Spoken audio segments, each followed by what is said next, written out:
குமரி மாவட்ட டிவைபி சார்பாக கேரளாவில் வயநாட்டில் மழை வெள்ளத்தில் பாதிக்கப்பட்ட மக்களுக்காக ஒரு நாள் தேநீர் டீக்கடை என்பது நடத்திட்டு இருக்கோம். இதில் வரக்கூடிய வருமானத்தை கேரள முதலமைச்சர் நிதியிலிருந்து அனுப்புகிறோம். மற்றபடி இங்கே நாங்கள் டீ பலகாரங்கள்லாம் வச்சுருக்கிறோம். இது எதுக்குமே நாங்கள் காசாட்டு வாங்குறதில்லை.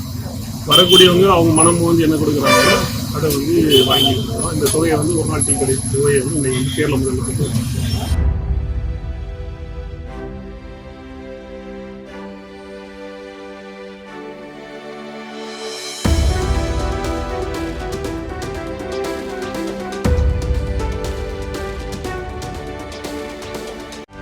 செய்திகளை உடனுக்குடனும் துல்லியமாகவும் தெரிந்து கொள்ள சப்ஸ்கிரைப் பண்ணுங்க.